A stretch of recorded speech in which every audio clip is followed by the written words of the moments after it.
Hello and welcome, dear students. Welcome to Learn Karo Live Classes. I am Shivam Gupta, your mathematics mentor. I have done my BTech from IIT Bhubaneswar with 6000 rank in J Advanced. So coming to my teaching experience, I am having 2 years experience in mentoring and educating maths aspirants. तो बच्चों, हम लोगों ने last class में trigonometry start किया था और आज हमारा ट्रिग्नोमेट्री का लेक्चर नंबर 2 है। ट्रिग्नोमेट्री में लास्ट क्लास में हम लोगों ने मेनली डिग्री और रेडियंस के बारे में देखा था। डिग्री टू रेडियंस हम कैसे कन्वर्ट करते हैं और रेडियंस टू डिग्री हम कैसे कन्वर्ट करते हैं। रेडियंस को मैंने इतना इंपॉर्टेंस इसीलिए दिया क्योंकि आज के बाद क्या पिछले लेक्चर के बाद से ही हम लोग डिग्री में बात नहीं रेडियंस में बात करने वाले हैं और पूरी जिंदगी रेडियंस में बातें करेंगे। ठीक है, तो इसीलिए पूरे चैप्टर में पूरे आगे क्लासेस में हम रेडियंस में बात करने वाले, इसीलिए मैंने रेडियंस को इतना इंपॉर्टेंस दिया क्योंकि वो आपके लिए नया भी था, आपने केवल डिग्री से आज तक पढ़ा था। तो आज के बाद आई होप सभी लोग रेडियंस को याद रखेंगे। तो चलिए आज का लेक्चर स्टार्ट करते हैं, लेकिन उससे पहले मैं आपको एक छोटी सी इंफॉर्मेशन देना चाहता हूँ। हम लोगों की एक एंड्रॉइड ऐप है, लर्न करो द लाइव लर्निंग ऐप। आप इस ऐप को इंस्टॉल कर सकते हैं। जब आप इस ऐप को इंस्टॉल करोगे तो इससे होने वाले बेनिफिट्स मैं आपको बता देता हूँ। जो सबसे पहला बेनिफिट है वो ये है कि जितने भी हमारे नोट्स की पीडीएफ है वो आपको इस ऐप पर मिलती रहेगी। जो भी हम नोट्स कवर कर रहे हैं वो सब नोट्स आपको इसमें मिल जाएंगे। सारे वीडियो लेक्चर्स, जितने भी वीडियो लेक्चर्स हैं वो सब आपको इस ऐप पर मिलते रहेंगे। डेली क्विजेस जो हैं, जो हमारी क्विजेस होती हैं वो सब आपको इस पर मिलती रहेंगी। चौथा and the most important point is classes की जितनी भी नोटिफिकेशन है वो सब आपको इसमें ऐप पे मिल जाएंगे। ठीक है, तो जाइए आप पहले इस ऐप को इंस्टॉल कीजिए। और अगर वेरी इंपॉर्टेंट पॉइंट कि अगर आपने पिछला लेक्चर नहीं देखा है तो पहले उसको देखिए, उसके बाद ये लेक्चर पढ़िएगा क्योंकि we are going to use the things. Okay, चलिए तो आज हम पढ़ने वाले हैं ट्रिग्नोमेट्रिक फंक्शंस। तो बच्चों ट्रिग्नोमेट्रिक फंक्शंस होते क्या है? Trigonometric functions are the real functions which relate an angle of right angled triangle to the ratios of two sides of length। मतलब कि जैसे कि 10th में आपने पढ़ा भी हुआ है साइन कोस, तो वो तो बता ही देता हूं मैं। जैसे मान लीजिए ये A है, ये वर्टेक्स B है, ये C है। अब ये राइट एंगल है हमारा B। अब ये बोल रहे हैं कि ट्रिग्नोमेट्रिक फंक्शंस मतलब साइन, कोस, ओके, tan, कोट, सेक, कोसेक, ये सब जो है यही हमारे ट्रिग्नोमेट्रिक फंक्शंस है। अब ये जो फंक्शंस है ये क्या करते हैं, sine x is equals to, हम क्या लिखते हैं, मान लीजिए अगर ये x है तो ये ए बी अपॉन ए सी होगा। ऐसे कोस एक्स जो होगा वो बी सी अपॉन ए सी होगा। ऐसे टेन एक्स जो होगा वो A B upon B C होगा। तो इस तरह से मतलब हम क्या कर रहे हैं कि एंगल को और साइड्स को हम रिलेट कर रहे हैं। उसको रिलेट कौन करवा पा रहा है? ये साइन, कोस और टेन। तो ये रियल फंक्शंस है हमारे, जो हमारे साइड को और एंगल्स को रिलेट कर पा रहे हैं।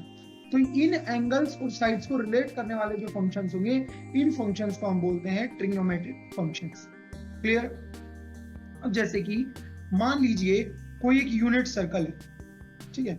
यूनिट सर्कल पिछली क्लास में हम डिस्कस कर चुके हैं कि 1 रेडियस जिसकी हो उस सर्कल को हम बोलते हैं यूनिट सर्कल। अच्छा, that circle is centre with origin, okay, centre origin पर है of the coordinate axis. Let P A, B, मान लीजिए ये पॉइंट है A, B इस सर्कल।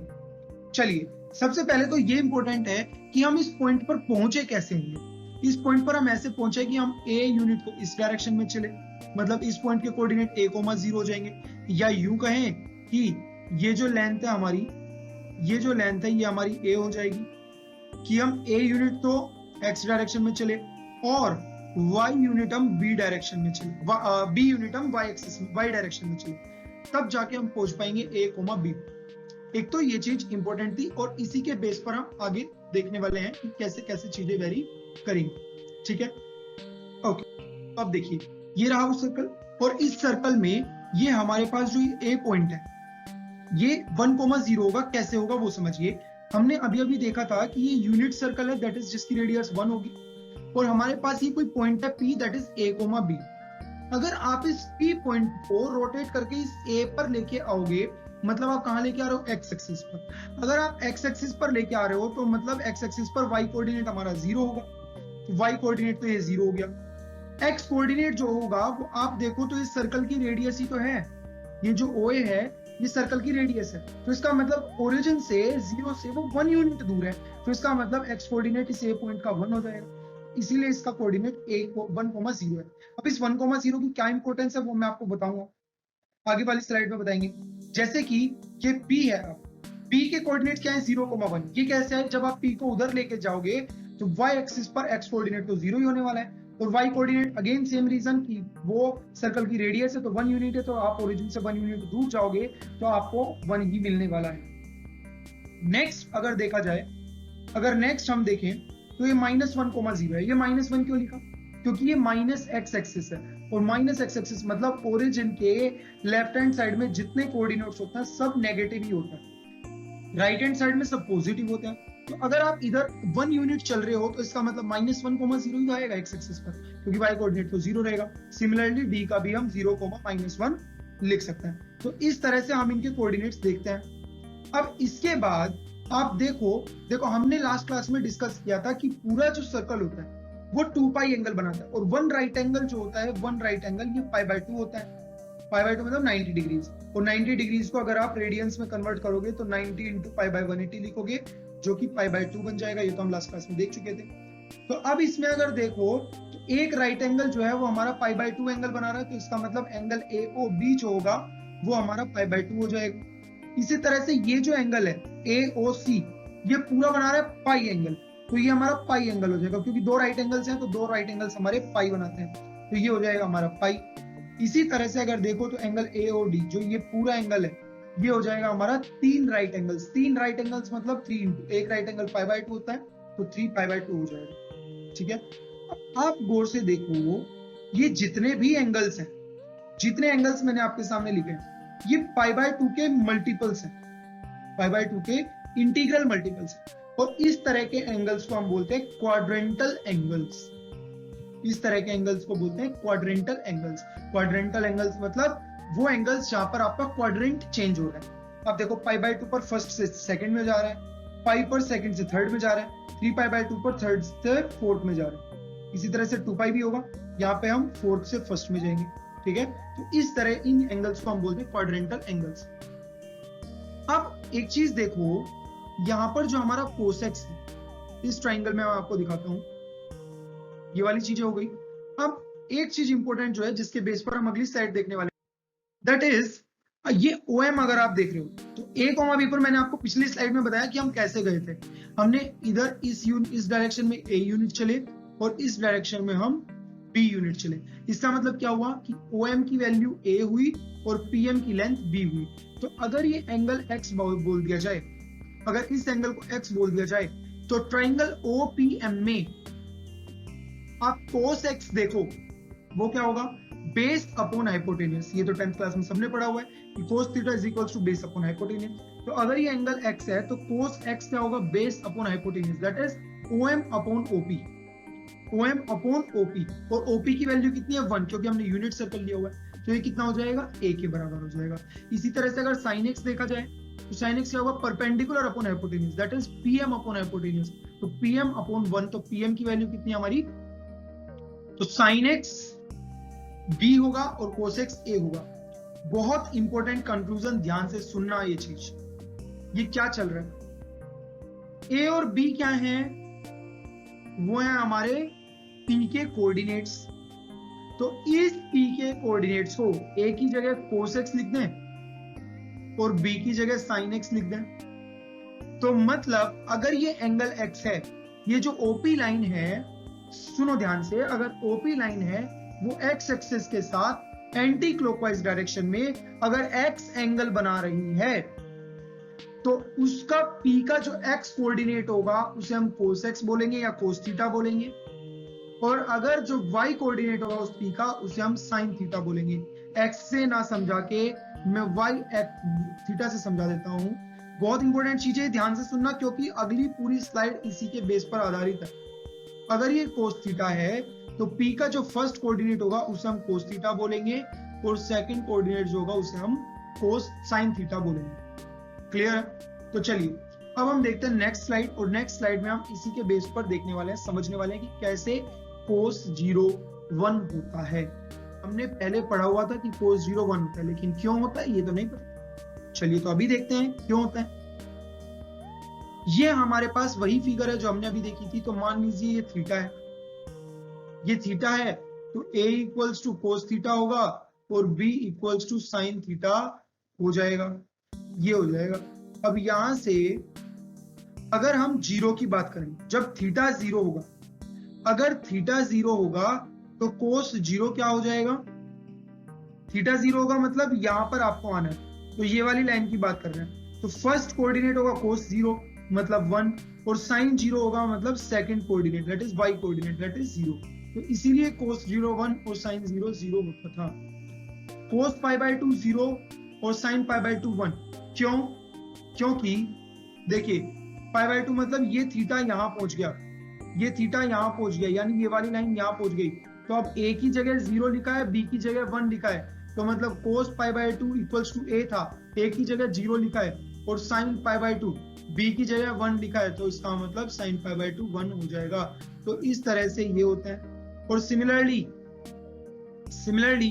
ऐसे ही अगर हम देखें कोस पाई और साइन पाई, कोस पाई अगर साइन पाई देखा जाए तो यहाँ पर ये देखो ये एंगल होगा पाई, तो मतलब यहाँ पर हम पहुंच गए, तो इस वर्टेक्स की बात कर रहे हैं, इस कोऑर्डिनेट की बात कर रहे हैं, तो a की जगह -1 लिखा है, b की जगह 0 लिखा है, तो मतलब कोस पाई की वैल्यू -1 हो जाएगी और साइन पाई की वैल्यू 0 हो जाएगी।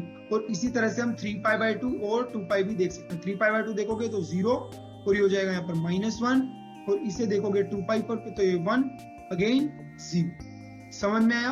तो इस तरह से हमें देखना है कि कोस 0 साइन 0 और ये सब एंगल्स की वैल्यू इनडायरेक्टली फाइनली हमें ये सब याद ही करना है। तो ये तो एक एक्सप्लेनेशन था कि क्यों ऐसा होता है। ठीक है, नेक्स्ट स्लाइड में चलते हैं। इसमें क्या, अगर आप गौर से देखो यहाँ पर अगर हम P देख रहे हैं और इस एंगल को अगर घुमा के मैं 2 पाई रोटेशन दे दूं तो आप वापस यहीं पहुंच जाओगे। तो मतलब ये बोल रहे हैं कि अच्छा अगर 2 पाई रोटेशन दे रहे हो तो ठीक है, अगर वापस से 4 पाई रोटेशन दे दो मतलब 2 रोटेशन दे दिए, अगर 3 रोटेशन दे दो तो मतलब 6 पाई हो गया। तो अगर आप इंटीग्रल मल्टीपल ऑफ 2 पाई से किसी थीटा को इंक्रीज करते हो तो ट्रिग्नोमेट्रिक फंक्शंस की वैल्यू सेम ही रहती है। समझ में आ रहा है क्या बोल रहे हैं? कि अगर ये जो x था, अगर आपने मान लीजिए x था, अगर आपने इसमें 2 पाई प्लस x कर दिया तो ये अभी भी क्या रहेगा, साइन 2 पाई प्लस x। तो साइन ऑफ थीटा मतलब ये वाली b वैल्यू मिलने वाली है, तो सेम ही वैल्यू मिल रही है अभी भी। तो मतलब अगर आप मल्टीपल्स ऑफ 2 पाई ऐड करते हो या इंक्रीज करते हो एंगल को, तो हमारा जो ट्रिग्नोमेट्रिक फंक्शन का वैल्यू है वो सेम रहने वाला है, और वही इस लाइन में मैंने लिखा हुआ है। नेक्स्ट क्या लिखा है, sine 2n pi plus x equals to sine x, उसे उस लैंग्वेज में लिख दिया जहां पर n आपका इंटीजर होना चाहिए, और इसी तरह से cos 2n pi plus x is equals to cos x जहां पर n आपका इंटीजर होना चाहिए। अब देखिए साइन x इक्वल्स टू 0 है, मतलब सेकंड कोऑर्डिनेट 0 है, सेकंड कोऑर्डिनेट मतलब y कोऑर्डिनेट 0 है, और y कोऑर्डिनेट 0 कहां होता है, y कोऑर्डिनेट हमारा 0 होता है x एक्सिस पर, और x एक्सिस पर एंगल या तो 0 होगा या पाई होगा या माइनस पाई होगा या 2 पाई होगा या 3 पाई होगा या 4 पाई होगा। तो आप देख सकते हो कि इंटीग्रल मल्टीपल्स ऑफ पाई मिल रहे हैं। तो मतलब साइन x अगर 0 है तो क्लियर सा मतलब है कि वहां पर x जो होगा वो हमारा इंटीग्रल मल्टीपल ऑफ पाई होगा। अगर कोस x 0 होगा तो मतलब y एक्सिस पर बात कर रहे हैं, तो मतलब integral multiple of pi by 2 हो जाएगा, या odd multiple, not integral multiple of odd multiples of pi by 2, जैसे कि pi by 2, 3 pi by 2, 5 pi by 2, या फिर माइनस माइनस भी लगा सकते हो, minus pi by 2, minus 3 pi by 2, minus pi by 2 and so. तो इस तरह के अगर आप देख रहे हो मल्टीपल्स, तो इन केसेस में कोस x की वैल्यू हमारी 0 होती है। चलिए नेक्स्ट चीज अगर हम देखें, जब साइन x इक्वल्स टू 0 है मतलब x इक्वल्स टू n पाई है, अगर कोस x इक्वल्स टू 0 है तो हम बोल रहे हैं कि x जो है वो पाई बाय 2 का ओड मल्टीपल्स है। ठीक है, जब साइन x 0 था तो हमने बोला कि x जो है वो पाई का इंटीग्रल मल्टीपल है, जब कोस x 0 है तो मतलब वो x जो है पाई बाय 2 का ओड मल्टीपल्स है। ठीक है, तो कोसेक x क्या होता है, कोसेक x होता है हमारा 1 अपॉन साइन x, मतलब डिनोमिनेटर 0 नहीं होना चाहिए, तो इसका मतलब x हमारा n पाई नहीं होना चाहिए। तो ये जो है ये हमारी बेसिकली डोमेन होती है, ये होती है हमारी डोमेन।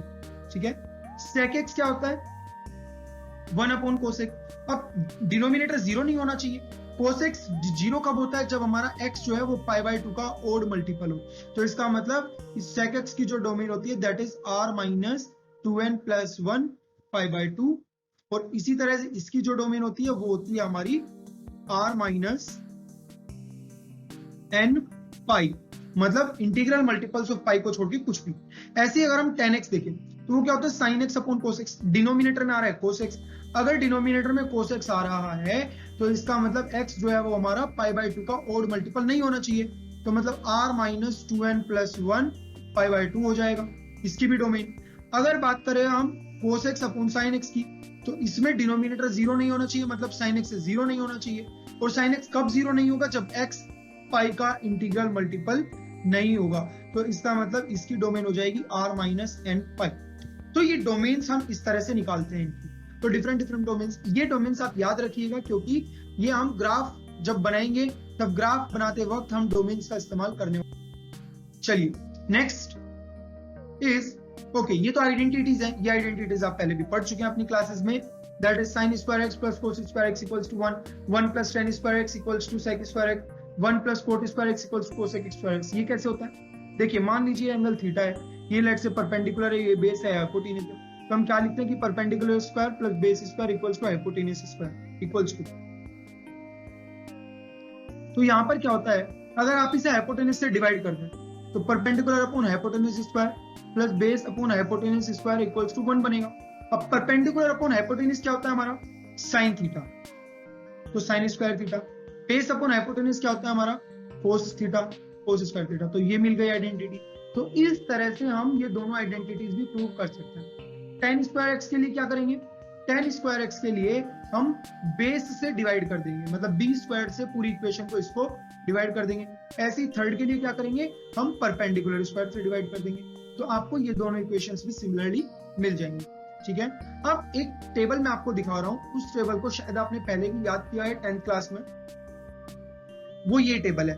तो जो भी हमने डिस्कस किया है बेसिकली आपको कुल मिला के ये टेबल ही याद करनी है। साइन जीरो की वैल्यू जीरो होगी, इसके बाद भी अब हम लोग देखने वाले हैं। ठीक है, तो साइन जीरो की जीरो होती है, साइन जीरो कोस जीरो 1 होता है, tan जीरो 0 होता है, कोसेक जीरो नॉट डिफाइन होता है। तो इस तरह से ओके, तो ये पूरी टेबल आई होप आप लोग याद कर लेंगे नेक्स्ट लेक्चर तक, और नेक्स्ट लेक्चर में हम और भी अच्छी अच्छी चीजें देखने वाले हैं। ट्रिग्नोमेट्री में आगे बढ़ेंगे, इस चैप्टर को आगे बढ़ाएंगे, और उसमें हम लोग ट्रिग्नोमेट्रिक फंक्शंस की ग्राफ्स वगैरह भी आगे आने वाले लेक्चर्स में देखने वाले हैं। So this is all about this lecture, thank you so much for this lecture.